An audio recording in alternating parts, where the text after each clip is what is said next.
नमस्कार दोस्तों, आज के इस वीडियो में मैं आपको भुजंग आसन से होने वाले अनगिनत फायदों व इस आसन को करने की सही विधि के बारे में जानकारी देने जा रही हूँ।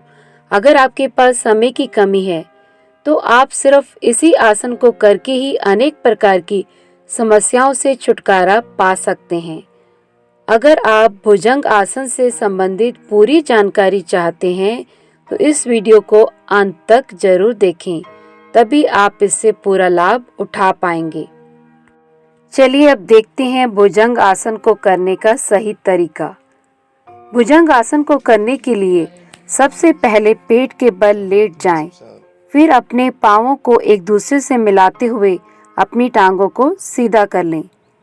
ध्यान रखें कि पैरों के तलवे ऊपर की ओर रहें और आपकी हथेलियां छाती के बगल में फर्श पर टिकी रहें और बाजुएं कोहनी पर से मुड़ी रहें। इसके बाद पहले सिर, फिर गर्दन, फिर सीने और फिर पेट को धीरे धीरे ऊपर उठाएं। इसमें पैरों की उंगलियों से नाभि तक का हिस्सा जमीन से समान रूप से सटा रहना चाहिए और अपनी गर्दन को तानते हुए सिर को धीरे धीरे अधिक से अधिक पीछे की ओर उठाएं। अपनी दृष्टि को आकाश या छत की ओर स्थिर रखें। दोस्तों, आपका आसन तभी पूरा होगा जब आपका सिर, गर्दन, छाती और कमर से ऊपर का भाग सर्प के फण के समान ऊंचा हो जाए और पीठ पर नीचे की ओर हिप्स तथा कमर की जोड़ पर काफी खिंचाव और जोर मालूम पड़ने लगे।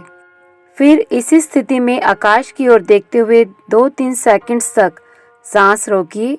अगर आप सांस नहीं रोक सकते हैं तो श्वास प्रश्वास सामान्य रूप से लें।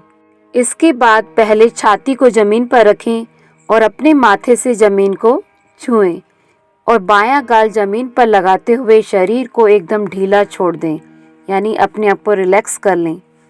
दोस्तों, भुजंग आसन को सही तरीके से 3 बार कर लेना ही पर्याप्त है और इस आसन को प्रतिदिन करना चाहिए।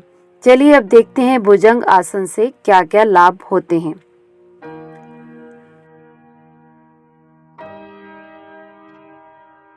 दोस्तों, इस आसन से कमर पतली तथा सीना चौड़ा होता है और ये आसन बढ़े हुए पेट को भी कम करता है। इससे मोटापा दूर होकर शरीर सुंदर व कांतिमान बनता है और ये आसन पूरी रीढ़ की हड्डी का तनाव दूर करके इसे लचीली बनाने के साथ साथ छाती और पीठ की तमाम खराबियों को दूर करने में सहायक है। और अगर किसी की रीढ़ की हड्डी टेढ़ी हो गई हो तो ये आसन नसों एवं मांसपेशियों को प्रभावित किए बिना ही उसे ठीक कर देता है। इस आसन को करने से पीठ, छाती, हृदय, कंधे, गर्दन, भुजाएं व पेशियां शक्तिशाली बनती हैं।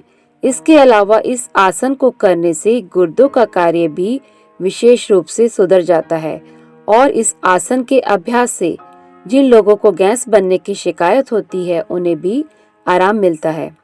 इस आसन को सभी आयु वर्ग के लोग कर सकते हैं, परंतु ध्यान रखना चाहिए कि इसे हर्निया के रोगी व प्रेग्नेंट लेडीज बिल्कुल ना करें। और महिलाओं के लिए तो यह आसन बहुत ही ज़्यादा लाभकारी है। इस आसन को करने से महिलाओं को कई प्रकार के रोगों से छुटकारा मिल जाता है। इस आसन की जो सबसे अच्छी बात है वो ये है कि इस आसन को करने में समय कम लगता है। आशा है कि आप इस आसन से अवश्य ही लाभ उठाएंगे और अगर आपको ये वीडियो अच्छा लगे तो इसे अपने दोस्तों के साथ ज़रूर शेयर करें ताकि वो भी इससे लाभ उठा पाएं। और अगर आप इसी प्रकार के और वीडियोस देखना चाहते हैं तो मेरे चैनल को सब्सक्राइब करना बिल्कुल ना भूलें। अब मेरी आप लोगों के लिए यही प्रार्थना है कि आप स्वस्थ रहें और मस्त रहें। धन्यवाद दोस्तों।